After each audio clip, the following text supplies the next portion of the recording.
Hey, everybody, and welcome to TDR. Really fast, I just want to reassure people because I know the conspiracy theories proliferate really fast in 2020. So two things. One, this was not some sort of subtle Blue Lives Matter thing or anything like that. Two, I'm not joining the Blue Man Group. But three, just in case, I was not touched by the Night King and converted into one of the whites. As much as I love Game of Thrones, that's not what's going on. But anyway, everything looks good. I look okay. Adrienne, as always, looks great. Adrienne, how's it going? It's pretty good. It's glad that you're no longer blue. I'm nobody's more glad than me. Anyway, we've got an awesome hour of news for you, but you know what else is coming up? We've got a couple of things to promo. So one is that friend of the show, Brett Ehrlich, who's going to be joining us on Thursday to do our last Garbage People of the year, is going to be participating in the year 2020, as he has for a number of years. This is going to be available Tuesday, 9 p.m. Eastern, 6 p.m. Pacific time at ABC. A look back on memorable events that happened in 2020. I don't know what they're going to talk about because it was pretty much a nothing year. But anyway, you're going to have Brett's going to be there. Karamo's going to be there. That's going to be awesome. Corey Bush. I hear Katie Nolan is going to be a part of that. So a lot of like fun stuff, hopefully, to end the year with. So you can definitely look forward to that. I believe as well, maybe somebody in the Twitch chat can confirm, but another episode of Deep Dive with Jordan Ewell, I think is happening after our show. But if you're on Twitch, we're going to get someone to confirm or deny that in the chat for us in just a second. But those plugs aside, thank you everybody who's already watching and being with us during our little tech hiccups. If you haven't already, please hit the like button and share the stream so that people know we're live. And as we get into this news, we will respond to your comments and to other things that happen live in the chat, including Obi-Wan Kenobi gifting a bunch of Tier 1 subs. Thank you, Obi-Wan Kenobi, as always, for doing that. That said, why don't we jump into this? We've got an interesting development on the now months-long saga to get a little bit more aid to the American people. After all, they got $1,200 like a year ago. I don't know what they're complaining about at this point, but the bill was passed a couple of days ago, and Donald Trump actually signed it. But he said that he wants bigger direct payments to the American people. And so the $2,000 payment bill passed the House on Monday. So just yesterday after TDR, they voted on it. That's the Cash Act. 44 Republicans joined all but 2 Democrats in the bipartisan vote. Just a little note, Kurt Schrader and the outgoing Congressman Daniel Lipinski are the only 2 Democrats in the House who actually voted against the bigger direct payment checks. President Trump repeatedly called for the increase to $2,000 while delaying his signature on the COVID relief package. But to be fair, he was very busy with golf and all that. He did finally sign it on Sunday night, and he has tweeted as of this morning, still calling for those bigger $2,000 checks, which means that with him calling for it, the House voting for it, it is on to the Senate. And unfortunately, Senate Majority Leader Mitch McConnell has yet to address the timing of such a vote. There's a little bit of breaking news that hypothetically he wants to get it done around Thursday. But one thing that was designed to hopefully delay that was a move by Bernie Sanders, who planned to filibuster the Senate's veto override of the bipartisan defense bill unless the Senate holds a vote on the $2,000 stimulus payments included in the COVID relief bill, with Senator Sanders saying, the American people are desperate and the Senate has got to do its job before leaving town. It would be unconscionable, especially after the House did the right thing, for the Senate to simply leave Washington without voting on this. And he's right, but it would hardly be surprising considering how often the Senate under the leadership of Mitch McConnell has been willing to do absolutely nothing as people suffer and die and lose their jobs and businesses go under. We're not sure at this point how likely it is to work, the strategy. Mitch McConnell seems to think that he can break this within a day or two. But in theory, Bernie Sanders could hold off this vote on the veto override for several days, putting a lot of pressure on Mitch McConnell to hold a vote on the checks, especially because we're down to just like a week in those Georgia runoffs. Adrienne, there's a lot here. What do you think of it? There is indeed a lot going on, especially with that moving piece kind of off to the side, Georgia. And it's interesting because we have now these Republican senators from Georgia who are in support of the $2,000. And I think this is their way of not having to necessarily deal with the issue while they finish their last week of campaigning to hopefully, win the election and do more insider trading. Mm-hmm. Anyways, but yeah, it's just unfortunate as we see Mitch McConnell doing everything in his power to keep us poor and to keep the class divide where it is and making sure that people suffer. I just don't get it. Yeah.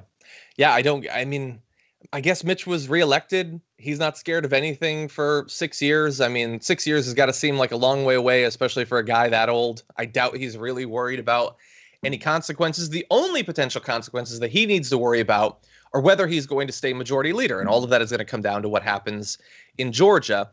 Notably, we've got both Kelly Loeffler and David Perdue saying that they support the $2,000 checks, which, you know, we can have a little bit of debate about whether they would be doing that if they weren't in a runoff. I think that's an interesting question. You also have Marco Rubio saying that he supports them. There was one other Republican senator who was complaining about a number of different parts of this bill to raise it to 2,000, but didn't rule it out. But as of right now, you need 12 Republicans to get past a potential Republican filibuster to stop those checks. So two interesting filibusters going on. One hypothetical, one with Bernie Sanders saying, I'm going to try to get you the money. In theory, the Republicans could have one of the modern filibusters where 40 senators get to block whatever they want without actually having to do a filibuster and pay the penalty for it. At this point, with both Perdue and Loeffler indicating that they support it and that it would be to their benefit to have this pass, they seem to be reading the tea leaves in Georgia and saying that this is something the people of Georgia would want. What do you think about the pressure on Mitch McConnell? How do you think he's going to end up coming down on this? Well, you know, kind of as you already noted in terms of Mitch McConnell having those comfy 6 years now that he gets to continue to stay exactly where he is, that he doesn't care about that much. But I do think that this could, to some extent, possibly come back and bite him, in part because he really wants to get that defense bill moved. But to be able to get the vote, he's going to need to essentially get all his ducks in a row and act right. And if Sanders can truly execute this, then it can go a long way in terms of holding back that defense bill from getting the votes that it needs, which McConnell wants before the end of the year. So it should be interesting. But it still baffles me to the extent that McConnell is invested in making sure that we don't have the money we need, because $2,000 is still laughable. But the fact that we're being denied that for no reason, especially when we have essentially the end of year moratoriums coming up in terms of an end of those, no. Yeah. Yeah. As you noted, it's still not nearly as much as what a number of good progressives in the Senate and the House have pushed for. And at the same time, it was one of the two, I think it was Lipinski saying that couldn't support these $2,000 checks because we have to start to take the national debt seriously. And like, wow, yeah, we knew when Biden got elected that they were going to suddenly start to care about the deficit and the debt again. But wow, that's quick. Like, yeah, I think a lot of Americans right now are like, sure, I lost my job. You know, there's a good chance that I could be thrown out of my house. I could catch this fatal illness and die. But the national debt really, it has been calling for some attention. What an unserious thing to say at this point. But anyway, within a couple of days, we could know. It is interesting, though, that Donald Trump, that he is continuing to this day to push for it. Like, it was one thing when it was before he signed it or after he signed it. But now, like, every day is another series of phone calls that he and his team are having with Mitch McConnell about Mitch's strategy. Mitch clearly doesn't want to do this, or else he would have already done it. So for Trump to continue to push for it, knowing that if it doesn't get passed, it is going to hurt Perdue and Loeffler. Like, the Dem ads have got to be focusing heavily on this in Georgia right now. So it's interesting that Trump, always acting as an agent of chaos in this case, might be both pushing for something that could be good for the American people and could be really hurting the Republican effort in Georgia. And something also that kind of makes me think with Perdue and Loeffler, and their decision to go ahead and back this $2,000, which is something that Trump wants and has been vocal about, if they are working their way on to stay on Trump's good side so they can get a pardon before he leaves office, because the fact is that those investigations could be reopened at any time. And that whole insider trading thing, come on, get out of here with that. You might have been protected under the Trump administration, but once that administration is gone, who knows what will happen to these people. So I wouldn't be surprised if there's more going on. Okay, well, there is more going on in the news, and we're going to turn to that in just a second. But before we do, I did want to read a few comments and super chats from the audience, including this first one from Jay Fergie, who says, Skater Dragon here, and still bitter John called golf a dumb hobby. I didn't call it a dumb hobby. I just think it's really bizarre to do it like 4 times in one holiday weekend. That is too much of almost any hobby. Adrienne, what's your favorite hobby in the entire world? Oh, wow. It's funny. Now it's become staying inside and being a recluse. It's been amazing this year. I absolutely love it. But otherwise, I missed going outside and just walking around and talking to random people. I like that. That was one of my hobbies. You Yeah. walk around and talk to random Oh, people? totally meet random people on the street, Oh, and man. especially people who are unhoused, and just have conversations with them. Because you like That's admirable. living how or learning how other people walk their walk and live this journey. Like they've got nuggets of wisdom, amazing stories, and I miss that. That connection. Wow. I mean, I share part of the hobby. I actually really do like the few times that, you'll have to like drop off your car somewhere and it needs to have work done on it. I'll walk home. Like I like the opportunity to walk across the city, but the last thing I want is someone to come up and talk to me. So let's keep our city walks on opposite ends. That sounds fair. I respect it. Let's see. Zane says the rain is a great sign, but cold, depending on what part of the country. And we had a huge storm here in LA, at least by LA terms. Let's see. Nick JL says, just showing my support. I hope things get better soon for everyone. I hope so too. And there are people who are trying.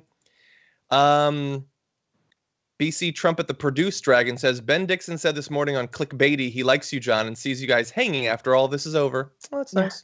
Maybe we can all hang and play some board games. Let's see.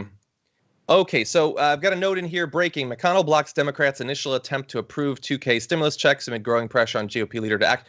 Yeah, so, but that's pretty much to the plan, at least from what Bernie Sanders seemed to be indicating. What he's going to throw up is procedural objections to effectively everything that happens for the next few days, which would require Mitch McConnell and possibly the rest of the Senate to be there to override at each step of the way. The idea is that if they don't have the vote, he's going to cause them to have to be in D.C. for the next few days when they'd much rather be in Georgia, unless something significant has changed. But at least in terms of the general procedural operation of the Senate, this is kind of according to plan, I think. Yeah. Okay. Let's see. Rebecca Hinson says, hi, is it possible for you to briefly describe the videos you show either during or after videos? For the ones with little sound, it makes it hard for me to know what's going on, and I feel like I miss important stuff. That is a great point, and in particular for the podcast, that would be a good idea. I will try to keep that in mind. And for pictures, too. Let's see. Raja Harris says, yo, Adrienne, Melanin Dragon here. I love your locked look, and can't forget about the father of dragons, John. Thank you, Raja. All right. Thank you. Nice. Much appreciated. Over on Twitch, Obi-Wan Kenobi, again, thank you for gifting subs, as well as Progressive NCO. Tails, who gifted 10, thank you. VG Knight, who gifted 10. Thank you very much for that. Georgie Khan thought that I was briefly in another dimension. Yay. JBO loves Jordan's show. It's off the hook. Well, I believe there's another episode coming. I'm waiting to get confirmation on the Twitch chat, but I believe that it is coming. And Not Just Another Mother says, I talked to random people and it freaked out my husband when we first met. My hubby is like John and I'm best friends with everybody. Yep. If you can do it. If you can do it, more power to you. Yeah. Okay, now with that, why don't we jump into other news? You might remember not long ago, we talked about one of the updates on the Tyson and other food processing plants' ongoing saga when it comes to COVID. Now, that has been a very complicated story that has resulted in thousands of people getting sick, many people dying. One of the most individually horrible components of it, though, was when we found out not long ago that some of the managers at the Tyson Waterloo plant had actually had some sort of pool going, betting on how many of their own employees would end up getting COVID. Now, some of those managers have been fired, so that's good news. Although the idea that like Tyson executives would fire the particular managers when they were almost certainly following the guidelines of Tyson executives seems wrong fundamentally, but hey, that's American capitalism. Now, though, one of those managers that was fired is speaking out in support of the pool that they were running. So this is Don Merschbrock, a former night manager at the plant in Waterloo, said he was speaking in an attempt to show that the 7 fired supervisors are not the evil people that Tyson has portrayed. Quote, we really want to clear our names. We actually worked very hard and took care of our team members well. County officials said last May, so this is just as of May, that more than 1,000 workers tested positive for the virus, which hospitalized several and killed at least 6. They blasted Tyson for not initially providing workers adequate protective gear and for idling the plant only after the outbreak had ripped through the city. So they decided to keep it going as long as possible so they could make money off of like 20,000 hogs that they process every single day, while forcing their employees to stand without PPE, shoulder to shoulder on this line for as long as possible so they could make as much money as possible. Because what you want in a food processing plant during a pandemic is for a lot of people to be around a lot of food that's being shipped all over the country. So that's what they did. Now, managers conducting the office pool last spring, apparently within minutes following mass testing of the plant's roughly 2,800 workers.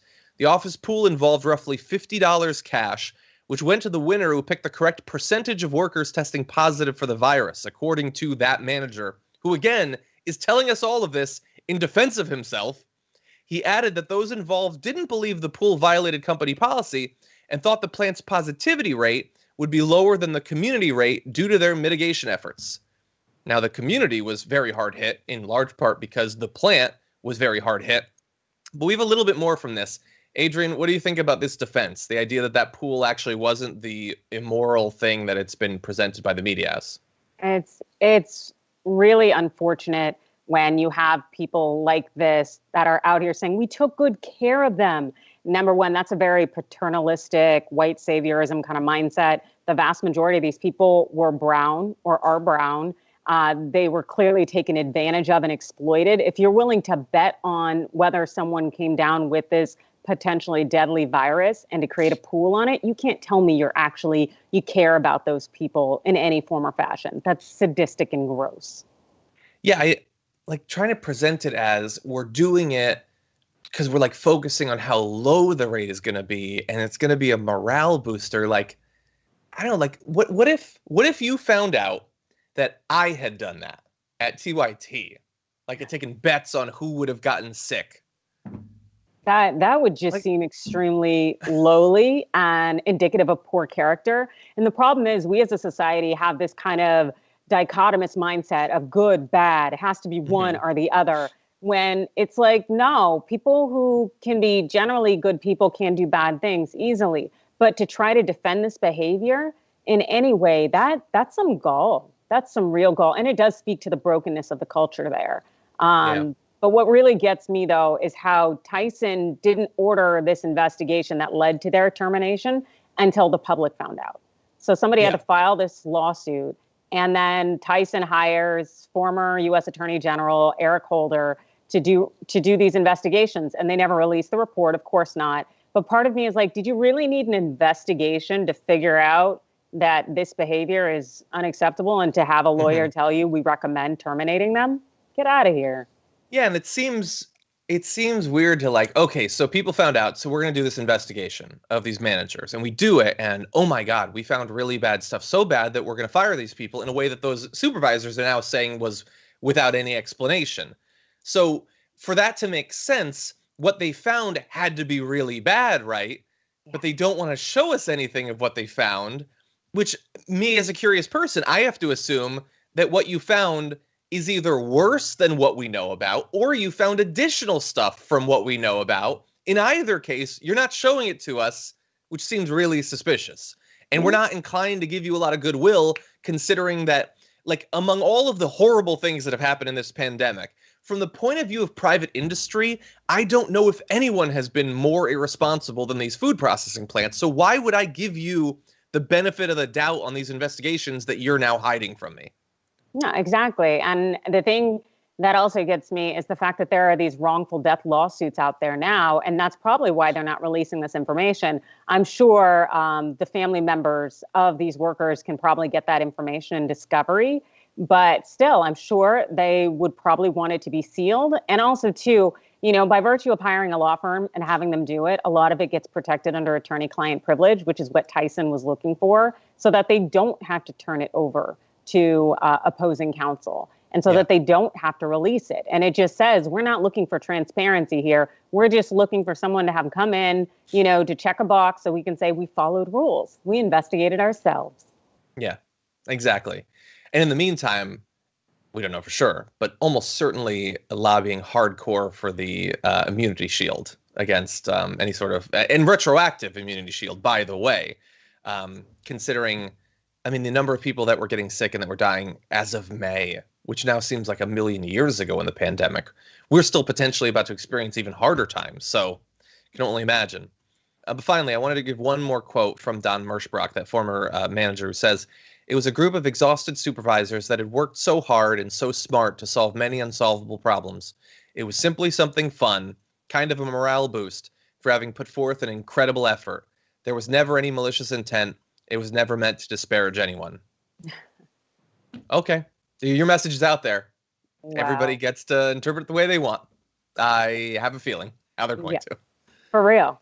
And something I wrote about in my book, because even though my book is specifically largely about sexual harassment and that kind of bullying in the workplace, all the principles apply because they're all about power plays. So when it comes to violating your civil rights or mistreating you, people will do it out of boredom. And that's one of the factors that you want to look for in a work environment. Will there be a lot of time of people twiddling their thumbs or having opportunity to just do kind of what they want to do? And if so, those individuals who are in positions of power or who seek power will leverage that to treat you terribly. Yeah. That's just unfortunately how our behavior pattern works as human beings. Yeah. Yeah. The only like, I guess, goodwill I would offer is to say, I have a feeling that the individual plant managers, as I alluded to earlier, are not the biggest villains in this. But you can be judged for the things you did and going along with it. Going along with company policies that you have reason to believe are going to get people sick or kill them is not acceptable. And someone mentioned in the Twitch chat a component of this I'd forgotten and haven't mentioned here, but we've previously talked about was they're talking constantly. Even this manager is talking about how responsible we were. We took these tremendous efforts. We were so smart. We worked so hard. They had a policy that offered a bonus. So there were various companies that had bonuses for people who were working during the initial stages of the pandemic.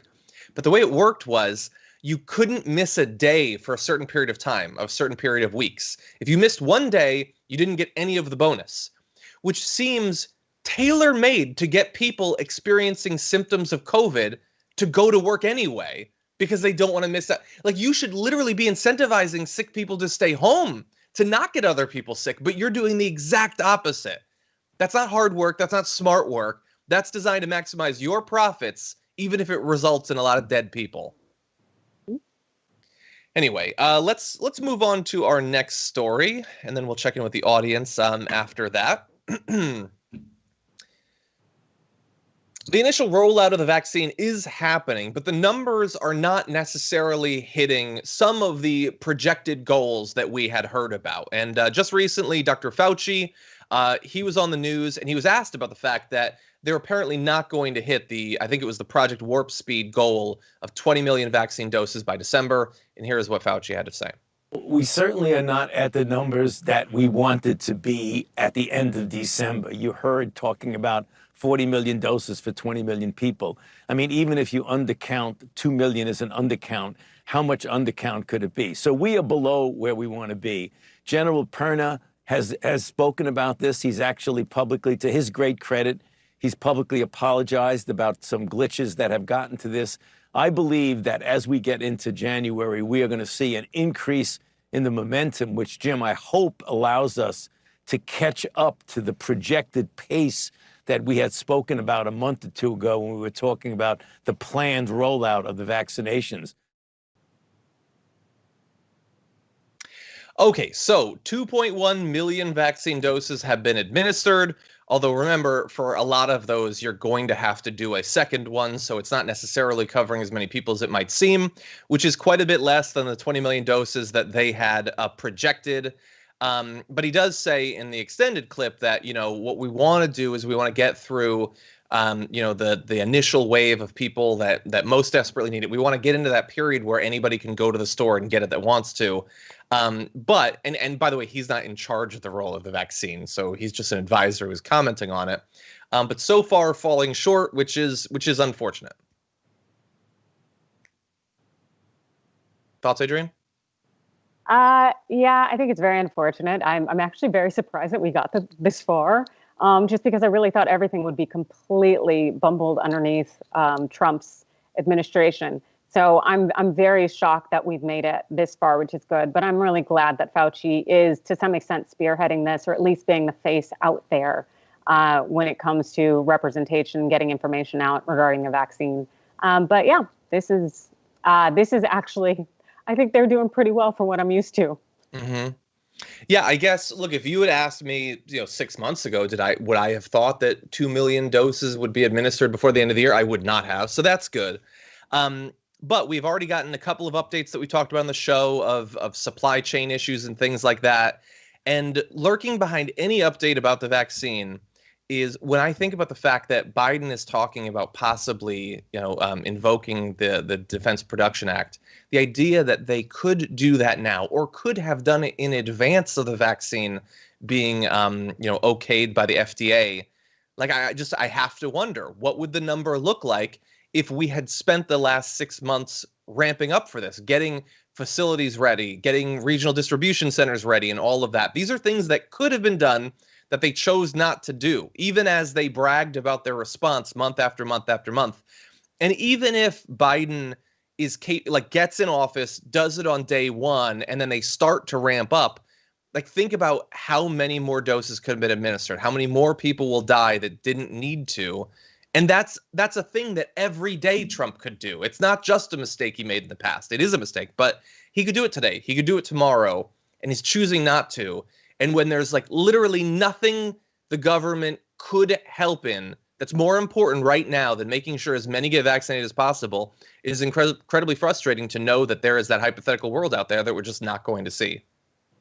No, and something also in looking back over these last few months, how many people we had out there that were essentially trying to tear down Dr. Fauci and also the medical community. I was reading in that flashback thing, Elon Musk writing an article, I think for Politico, saying essentially that there are going to be 0 cases of COVID-19 come May. Things like that made it so much harder, it seemed, for us to use the right resources and to invest and to be a unified front, where the entire world seems to completely appreciate the seriousness of this moment, yet America's out here acting a fool. And it's embarrassing and it's unfortunate, but it makes me completely understand why the United States is a COVID-19 petri dish. Yeah, I remember that Elon Musk comment. And it's I get that, he's not a doctor. He's not an expert on infectious disease, which is why I wouldn't have made the prediction in the first place. And I would perhaps have a little bit of humility about areas that I don't have personal expertise in. I guess the only good thing that came of this year was that he didn't get brought in to head up Operation Warp Speed or something like that. Anyway, with Donald Trump right now in the vaccine rollout, he's been getting a bunch of credit and requesting a lot more credit. So it did happen, and he was president while it happened. So I guess to some extent he deserves some credit there. But I also think that the goalposts are being moved quite a bit, and it's easy. It's very easy to forget the things that have happened earlier in this year because so much happens every week to drive the old news out of our brains. But we've just experienced now, as of today, 2.1 million people have received a COVID-19 vaccination, which is short of the goal that we were talking about with Dr. Fauci, that 20 million doses. But do you know how much more short of the goal it was that Donald Trump was bragging about in the run-up to the election? I want to show you this video, which is from September 16th, about the eventual rollout of the vaccine in 2020. We're on track to deliver and distribute the vaccine in a very, very safe and effective manner. We think we can start sometime in October. So as soon as it is announced, we'll be able to start. That'll be from mid-October on. Maybe a little bit later than that, but we'll be all set. So as soon as it's given the go-ahead, they're doing trials, as you know, and as soon as it's given the go-ahead, we will get it out, defeat the virus. We've manufactured all of the necessary supplies so that as soon as the FDA approves the vaccine, and as you know, we're very close to that, we'll be able to distribute at least 100 million vaccine doses by the end of 2020, and a large number much sooner than that. There you had Trump in the middle of September, just a couple of months ago, saying that, for one, the vaccine would be rolled out in October. So he was predicting that just a couple weeks after those comments, it would start to be delivered, and he was off by months. But also that by the end of the year, we would administer 100 million doses. So we've hit 2 million. To be fair, as of Monday, the U.S. government says it's delivered about 11.4 million doses. So it's delivered 10% of what he had promised we would get. We've administered 2%. 2% is fine with milk, not great with public health. He was so off. And not just I'm predicting what's going to happen in 10 years. He was predicting that the vaccine would be delivered weeks later. And so it's totally fine for him to say that for some of these vaccines, but not others, they provided some funding under Operation Warp Speed, or that in theory, he didn't bungle it so bad that we literally don't have a vaccine. But to claim that that it should be named after him, or that he should get some massive amount of credit when he was promising and getting applauded for amongst his base these claims of delivery that 1/3 of the U.S. population would be vaccinated within 6 weeks of the election was so amazingly off that even now the new chief advisor to Operation Warp Speed is saying we might have vaccinated 100 million by the end of the first quarter, months in the future. So anyway, I know it's easy to forget these sorts of bold claims that are made, especially in the run-up to a general election. But that is something that he made that claim multiple times, and it turned out to be 98% untrue. And the thing is, he's never really been truthful, and he's also never been consistent other than lying. So, to even continue to listen to him is just, it belies logic. It's no good. And I cannot wait till he's gone. That's for sure. But I'm also just seeing that I guess the government has revamped the dietary restrictions or the nutritional things. And of course, they didn't address avoiding sugar or reducing alcohol consumption. And it just continues to remind me how this administration does not care about our health, our future consequences in any way, that it just takes care of itself. That's it. Yep. That reminds me, one of the things that, of all the regulations that were rolled back in the early, the first year of Trump, one of the ones that frustrated me the most that got very little coverage was, I believe it was Michelle Obama had pushed for nutritional labeling to include added sugars for the first time, to actually make clear the sugar content and all of that. And they'd made that change, and it was going to go into effect, and he reversed it once he became president. It was just such a petty pro-industry thing to do that obviously is going to do a lot of harm to people's health. Hopefully that's something that, again, you can put on the pile of things that Biden has to get to at some point. Exactly.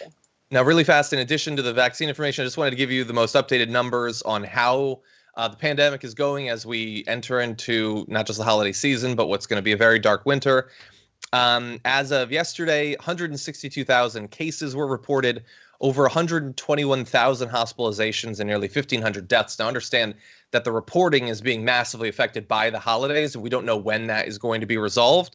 So in terms of the number of deaths, it's possible that that's what it actually was, but we don't know for sure. In terms of the hospitalizations, that is a very worrying sign going forward, because we know that a certain percentage of those people are not going to make it out of the hospitals. And so going forward, it's still going to be very scary. Now, that said, why don't we read a few comments before we turn to other news? Let's see. Wayne Sugahara sent in a super chat saying, apologies to Felicia. I got her B-Day shout out wrong. John, I totally get your hard work trying to read all this stuff on the live feed. John, you rock hard. Well, thank you, Wayne. Felicia, I now no longer have any confidence in when your birthday is, but whenever it is, happy birthday.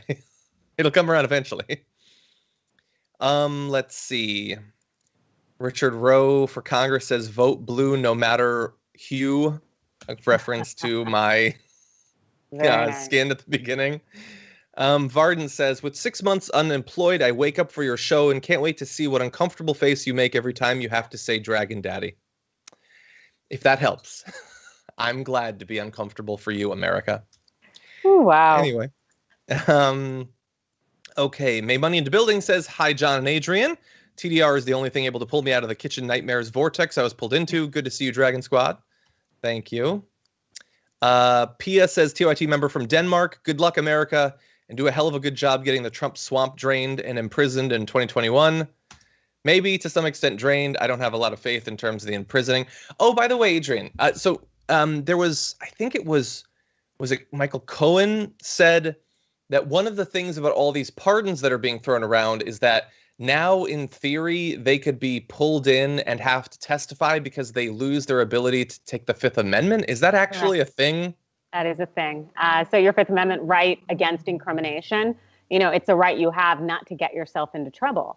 But once you essentially get a pardon, or even maybe you have an indemnity deal from a prosecutor, then you don't have any fear of getting in trouble. And thus, there's no protection for that right there because it really doesn't exist.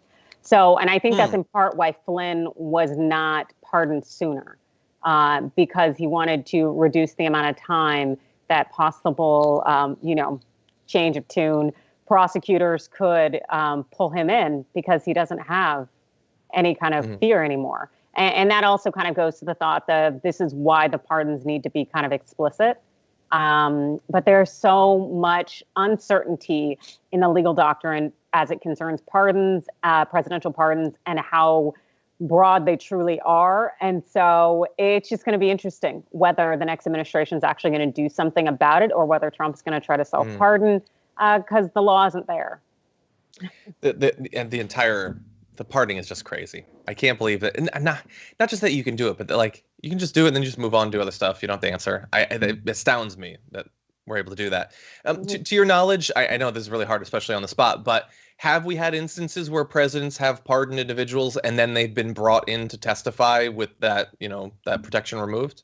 Not to my knowledge that I can recall. There have been very broad pardons, things that are like amnesty. And there is, again, a lot of power with it, but no one's really checked it that much. There was some intel there with Nixon and Ford, and that only went to the district court, the lowest level. So we didn't really get an appellate, something we can hold steadfast to. So again, there's just not much case law out there. And a lot of it is dicta, which means that it's not the issue the court was addressing, and therefore it doesn't have persuasive value. Yeah. Interesting. Okay, well, entering uncharted waters should be fun. Ewan sent in a super chat saying, I discovered TDR and TYT early on in 2020. I'm 23, and your show gives me hope that things can get better in the future. Thanks for all you do. Also, is Quantum Dragon taken? Well, officially, you're going to have to check the list in the Discord. But thank you for your support, and I have no problem with it. Now, let's see. Over on Twitch, Void Queen says, I have a friend who lost her job because she refused to come into work after testing positive for COVID. They told her she could work as long as she didn't have symptoms. Oh, Jesus. They're going to get us all killed. Just this push for capitalism. It's been a killer since day one. This is just heinous. Imagine, no, you've got a fatal illness. I want you in work. I want you near our customers. I want you near our other employees. A lot of people go every day not getting the opportunity to do something truly evil. But in 2020, people really maximize the opportunity. Yeah. Okay. Let's see. Crazy Hawaiian in PA says, mahalo for hanging in there through the tech difficulties. You guys are the best. Thank you very much. Civic Folly says, Mitch always looks like a kid who's been caught throwing a bag filled with rocks and kittens into a lake. That kid would have some shame, I think, and then grow up to become a serial killer. Yep, that'd be it. Fiddlin' Narrow says, if they buried the COVID victims in a special cemetery to honor their following, like Arlington, that could bear his name. Victims of Trump Cemetery. Damn. He'd probably put a hotel right next door to it, so you might want to avoid that. Exactly. Okay, with that, let's turn to a little bit more news adjacent to the pandemic. A lot of fears going forward about what might happen with evictions and foreclosures after the year that we've experienced. And, federally, there was up until recently, prohibitions against eviction. Some states and localities have done the same thing, but a lot of those have faded away over the past few months, opening up the possibility that a wave of evictions could be following. There are certain areas where the fears of that are even higher, especially very densely populated cities. Thankfully, some states are doing the right thing. We do have a bill in New York to stop evictions. This bill would halt evictions and foreclosures for 60 days, which doesn't necessarily get you to the end of the problem, but in theory could be picked up again. And it allows tenants and mortgagors who have lost jobs or income due to the pandemic to submit financial hardship declarations that would halt those proceedings until May 1st.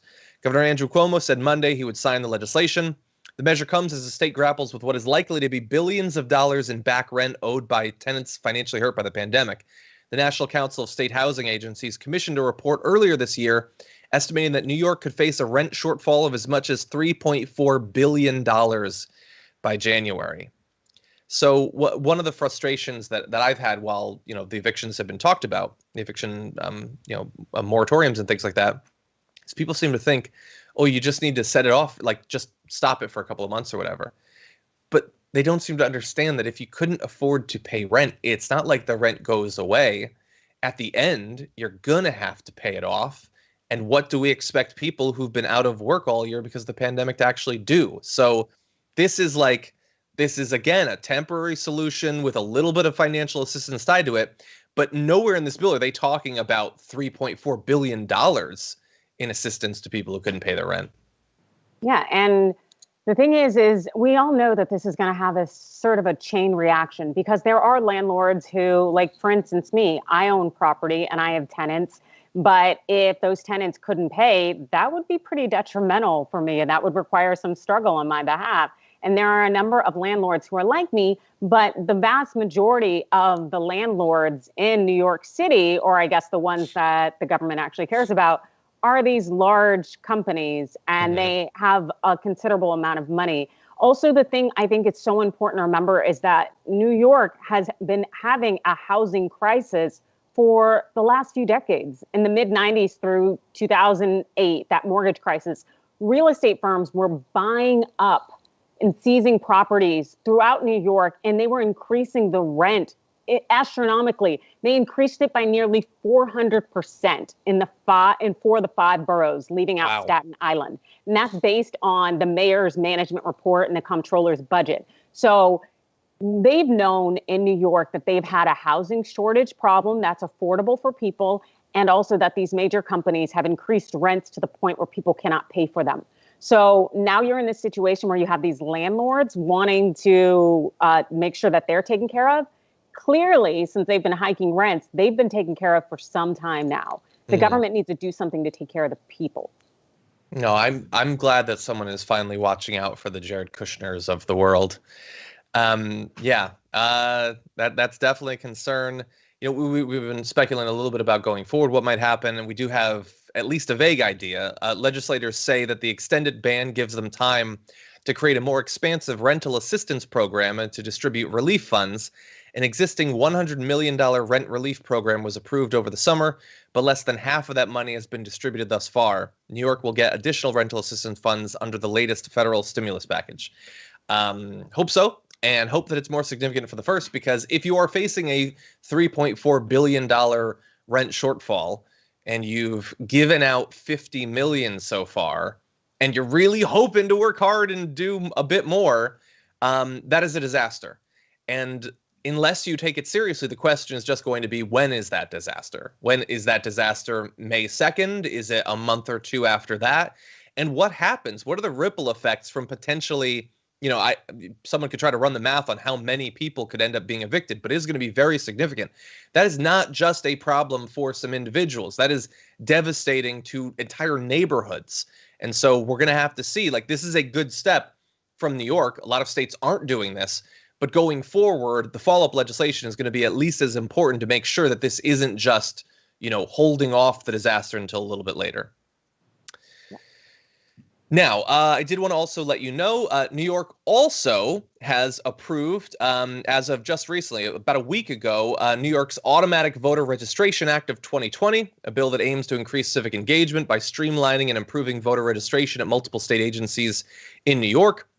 New York is by no means the first to do this. They join 18 other states plus the District of Columbia with a policy that makes automatic voter registration the default option, requiring people who are eligible to vote to opt out if they do not want to register instead of opting in.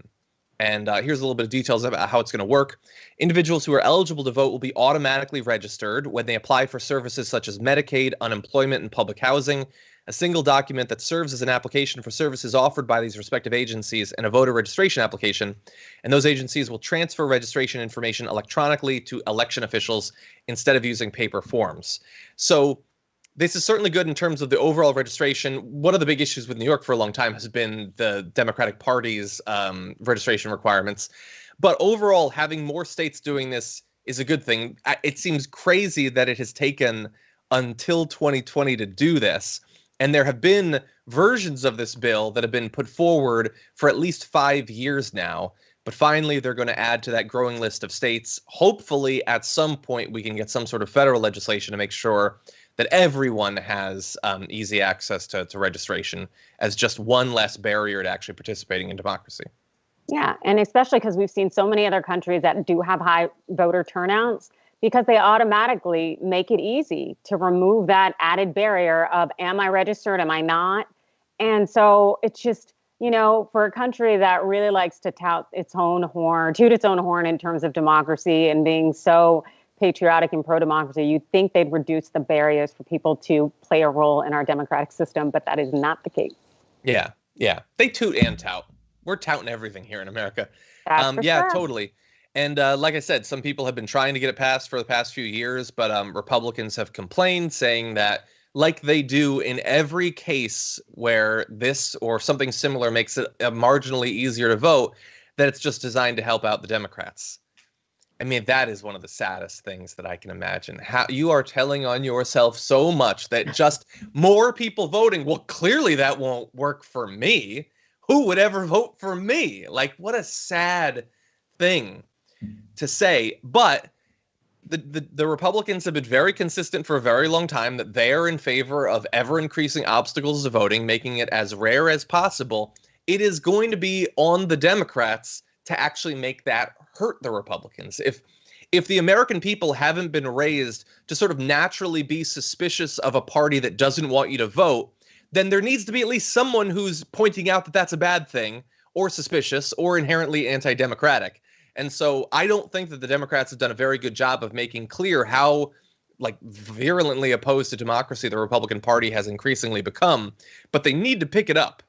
They need to. And the Republican Party eventually, hopefully, once they've maintained through voter suppression and things like that, the ability to continue to win some elections as a minority party. Eventually, hopefully, that will break and not be tenable, and they can flip over and decide, maybe we should do something to actually get people to want to vote for us. That would be an interesting time for America. For real. Yeah, actually do something to earn our vote, maybe meet our needs, maybe prioritize us in some way. God forbid. Mm-hmm. No, the Republican Party is not here for that. Crazy. Okay, let's move on to another story. We've got a police officer who apparently threatened to murder the mayor of Phoenix if the mayor of Phoenix defunded the police. But don't worry, he was just joking when he said it. So when Officer Stephen Poulos expressed his thoughts, the room went quiet, apparently. We're hearing as of AZ Central. Quote, "If the mayor defunds the police, I'm going to shoot her." This is Poulos' sergeant recalled hearing the officer say. The sergeant broke the silence saying, "You're not going to shoot the mayor." And Poulos doubled down. "That's a promise," he responded.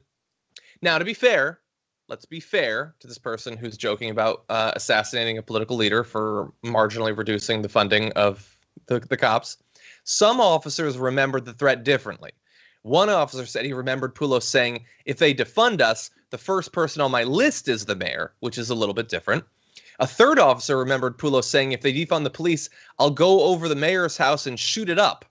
So different versions of the same story. We don't know exactly which one is the thing that this cop said, but at the end of the day, they're all threats to assassinate a public figure. Adrienne, what do you think? Yeah, see, and it's interesting too, because of course, when I read all the different accounts these officers, it really makes me realize how interesting it is how when they're in court and they seem to testify to all the same story, it's almost like they've planned in advance, and here they didn't have that planning, and thus we get to see how rickety their memories are. But anyways, in terms of this threat, it's wild to me that this man says he's joking. And we often hear things like that when people are trying to shield any kind of accountability for their behavior. "Oh, it's just a joke. I can't believe you guys can't take a joke." No, it's a threat on the life of a mayor. And we've just seen this recently with the threats to kill Michigan Governor Gretchen Whitmer. Yeah. It's these attacks, and unfortunately, they often do come toward women. But the fact that you are a part of law enforcement, It's just he should be held accountable fully. And also, since the fact that he's already qualified for retirement, maybe it's time to go. Yeah, maybe. Now, as we've been saying, he does claim that it was a joke. The police report says that he backtracked and told the sergeant his comments were a joke after the meeting. Quote, "I don't know why they make a big deal about it. It was just a joke." It's now being looked into. We don't know what's going to end up happening. We don't know yet about any sort of like prosecution or anything like that.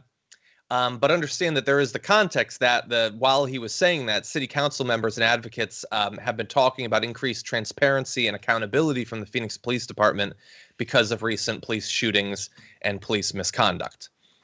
What's interesting is that while Gallego, the mayor, has been supportive of creating a civilian oversight office to review police shootings and excessive force claims, she has not supported cutting the police department's budget. In fact, she and the city council has voted to increase the police department's budget in June and last year when she became mayor. But still, like, no matter how much support you show of the police, the idea that it could ever be lowered, that budget, even if it was just to the level of a year ago, is enough for some cops to, at the very least, joke about, if not mean, that they want to take you out. Oh, absolutely. And the interesting thing is that a story just came out recently about a 33-year-old former NFL player who was murdered by Phoenix police, and the body cam footage just came out, where the gentleman was holding what turned out to be a BB gun. But the thing is that Arizona law allows you to carry a firearm. And so the fact that this person was not responding to your commands means you should just shoot him. What if he was deaf? All of these things that come out that involve police misconduct of some sorts, and the fact that the police are responding this way behind closed doors about essentially threats to kill the mayor, a public official, when they are threatened with the possibility of being subject to accountability and oversight, and maybe their budgets being actually checked, which they need to since they run amok. The fact that they respond with violence is very disconcerting. Yeah, and how are you supposed to feel if you're a politician in that area? Like, whether you think the cops are actually going to try to assassinate you, you know that there are people who want to. There's movements across the country to, kidnap governors and stuff like that. And now you have to wonder if the police are actually going to take it seriously when they at least jokingly share the same philosophy. Actually, yep, because you can't tell me that they're going to pursue some other comment or statement or terroristic threat from another person when they're out here doing the exact same thing. Yeah. Like, get out of here with that mess. All that tells me is that she's unsafe. Yeah. And it shouldn't be that way. She's just doing her job. Exactly. Yeah. And by the way, hypothetically, if someone was to joke about killing a cop as a joke, would the cops think it was funny? Yeah. Would they think that you were just joking? Why are you making a big deal? Yeah. I kind of have a feeling they take it kind of seriously. Yeah. Yeah. Okay, let me read just a couple more comments, then we're going to do our last quick story. Let's see. John Campbell Rees sent in a super chat saying, "Is it wrong that you have to declare your party preference when you register to vote? What is the point of having a secret ballot?" Well, to some extent, that has to do with access to party primaries, because in a lot of states, but not all states, primaries are closed off to people who are not registered with that party. I get what you're saying. It's still hypothetically a secret ballot, but yeah, that's an interesting thing. I understand what you're saying there. Iron Dragon says, "How do you check the list on Discord? I can't figure it out." Well, if you go to the Twitch chat, there's very helpful people that can help you out, but I can say that it is available, I believe, in the nerd section of the Discord. It should be posted there. But if you aren't able to find it there, I would ask in the Twitch chat at twitch.tv/TYT. And if you head over there, you'll not only get an answer to your question about the spreadsheet, but also you'll be available for Deep Dive with Jordan Ewell and guest Abelina Sabrina, who's going to be joining Jordan in about 30 minutes, actually. Let's see. Matt Miro sent in a super chat saying, "John, love your show, and my bearded dragon, Mjolnir, always runs to the laptop when she hears your voice. Keep up the great work. I'm very popular with lizards. Less so humans or other mammals." Bernie the Kiwi Bird says, "Hi, Long Baba." That's Cantonese for Dragon Daddy. Oh, my God. "Hi, Yes. Adrienne. I'm in the mood for Kentucky Fried Turtle. Are you? I know McGrath was completely useless, but why keep voting him back in?" Yeah, how did he get reelected? He had like an 18% approval rating. Mm-hmm. I guess this is a democracy. This is what democracy looks like. Tina says, subject change. How interested are you in the Game of Thrones prequels, House of the Dragon, the Dance of Dragons adaptation? Adrienne, any interest in Game of Thrones prequels? You know what? After that whole Game of Thrones ending and how terrible the last 2 seasons were, I just don't want to talk about it. I want to pretend it doesn't exist, especially if we're going to not have. I have issues with that because the writing team was great, and then they got rid of all the women, and it just went to hell. I didn't hate the last seasons as much as most people, but there were issues. That does worry me for the prequels, although I believe that the prequels are basically entirely different teams, but we'll see. Anyway, it ain't coming soon, so we can return to this topic in like 2 or 3 years and see what's happening there. So true. Okay, let's see. Injustifiable says, my parents own. Thank God the mortgages put the postponed payments on the back end. Our tenants have been able to pay, though, thank God, and they've been paying as they could. Okay, Shadow Wolf says, I work at the post office, and my supervisor told the clerk to continue working after being told the clerk was positive for COVID. How? Like, is there any way in which we as a people actually came together during this challenge? We finally had a challenge where we could all actually take part. Like, it's not just, go serve overseas or like, even back when it's like by war. Like, we had a chance where we could all in our individual lives take part in meeting this challenge. And we're a bunch of failures. Just a bunch of failures. We love work, capitalism. We really love to make sure we are all going to continue to be cogs in the machine. Yeah. And we don't know how to function without it. Exactly. Finally, StrayX sent in a super chat saying, have you watched Wonder Woman 84, John? I got to say, it's not good in a lot of ways. I did watch it with my wife. I thought that she was really good. I thought that Kristen Wiig was really good. And I liked Pedro Pascal. I had some issues with it, but it was shot very beautifully. And I thought that they were good. Adrienne, did you see the most recent Wonder Woman? I didn't see it. It'll probably take me 6 months. So, okay. Okay, now with that, why don't we jump into our last story? If you pay a lot of attention to American polling outfits, the semi-reputable ones, and perhaps have known for a long time, that there's pretty much Rasmussen and then everything else. Fundamentally different in a few ways. Their polls always show higher numbers for Republicans, and especially Donald Trump, than any of the others, which is why if Donald Trump is citing a poll, and I don't mean like saying I have 96% approval rating, he's going to be talking about Rasmussen. Now, let's pause for 1 second. We're going to reset in a sec. Adrienne, do you need to go? I do. Okay. Well, Adrienne, thank you so much for joining us. Really appreciate it. The audience was really excited to see you. As always, thank you. And everyone, definitely look forward to Adrienne's work. Adrienne, where can they go to see your videos? So you can catch TYT Overruled on TYT Rebel HQ, which is on Facebook as well as YouTube. And you can catch me on Twitter at Adrienne Law. Awesome. Thank you again. Have a good one. You. Okay. So Rasmussen is always going to be a little bit more positive for Republicans. But that said, it still generally is treated as a serious pollster. You'll see it added to different models for elections and things like that. I wonder if we might be moving past that phase, though, because Rasmussen recently had a Twitter thread about what Mike Pence should do during the certification of the Electoral College votes that I would describe as absolutely insane. So they had this to say, come January 6th, and then they have a quote that is apparently, it's not necessarily actually something that Stalin said, but it's believed to be something that Joseph Stalin said. And they even cite it as being from Stalin. They say, those who cast the votes decide nothing. Those who count the votes decide everything. And they're putting that in that tweet in an approving fashion, saying, come January 6, 2021, Vice President Mike Pence will be presented with the sealed certificates containing the ballots of the presidential electors. They go on. At that moment, the presidency will be in his hands, and there is nothing stopping Pence, under the plenary and unappealable authority vested in him as president of the Senate, from declining to open and count the certificates from the 6 disputed states. That is totally wrong, and we'll return to that, but I'm going to go on with the thread first. If they are, as more than 70% of Republicans believe, certificates from non-electors appointed via voter fraud, why should he open and count them? If the votes of all 7 contested states are registered as 0, President Trump will have 232 votes. Joe Biden will have 222. And so bada bing, bada boom, hey, Trump wins. But they finally say, per the 12th Amendment, the votes shall then be counted. The person having the greater number of votes for president shall be the president. Reader comments? Which is a great little handoff. Like, hey, you fill in the blank.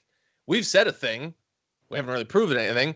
But hey, do you got any thoughts about this? Because we have a theory for how Democratic elections could be over in America. And Mike Pence could just choose to give it to Trump, even though the American people rejected him. Now, there are some constitutional issues with that, which we'll turn to in just a second. But look at their argument as to why he should do it. It's because a lot of Republican voters think that there was voter fraud.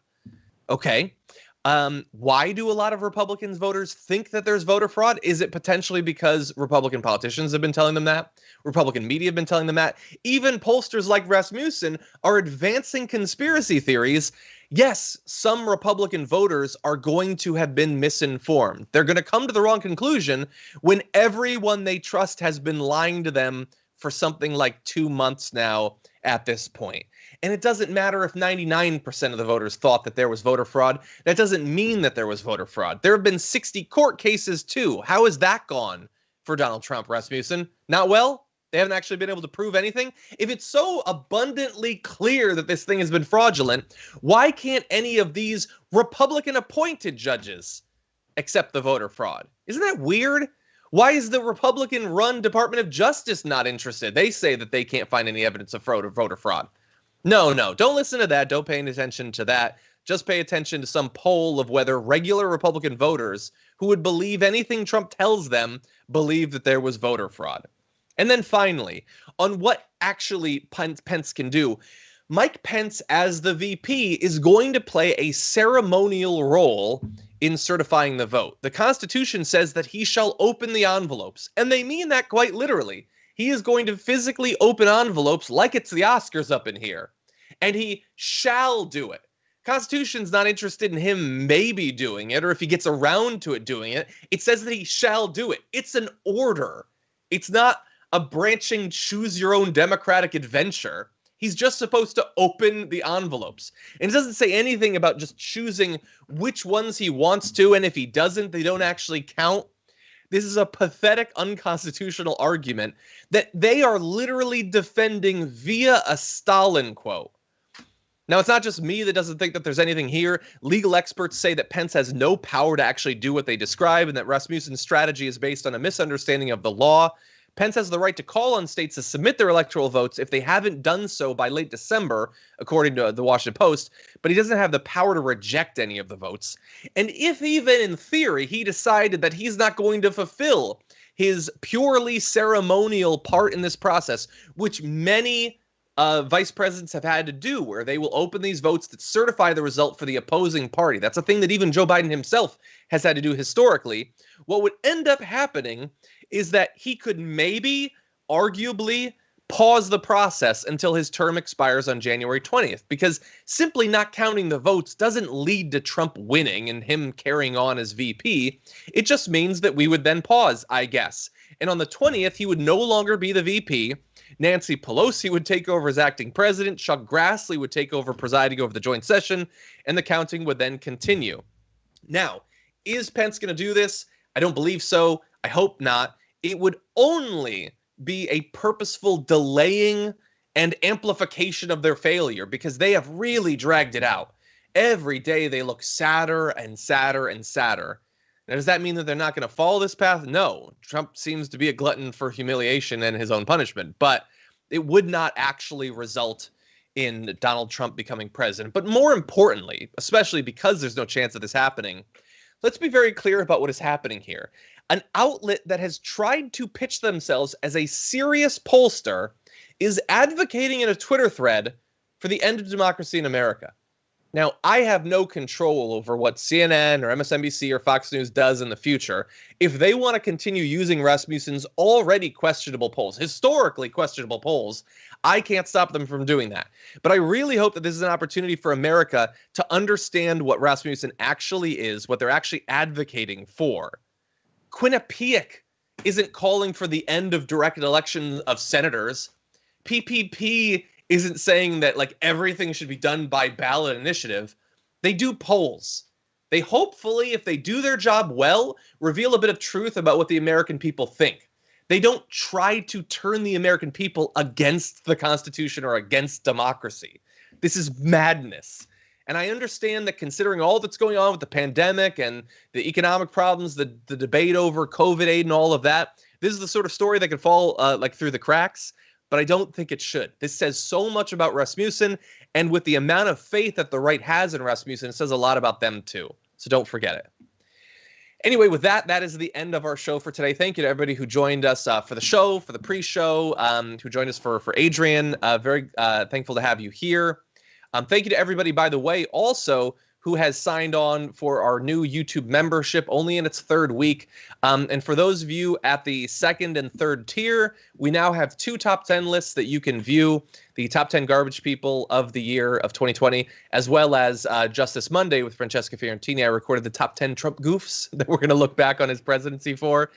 More will be coming, so if you become a member, you'll be able to watch all of those. With that, everyone, stick around for Deep Dive on Twitch. If you're watching on YouTube, you can transfer over to twitch.tv/TYT. Jordan Ewell is going to be taking a fun look at the news. He's going to be joined by Abelina Sabrina as well, who is recently the co-host of TDR. And so that's going to be coming in just 19 minutes. So definitely stay tuned for that. Until the next time, stay safe out there. Stay sane out there. I'll see you soon.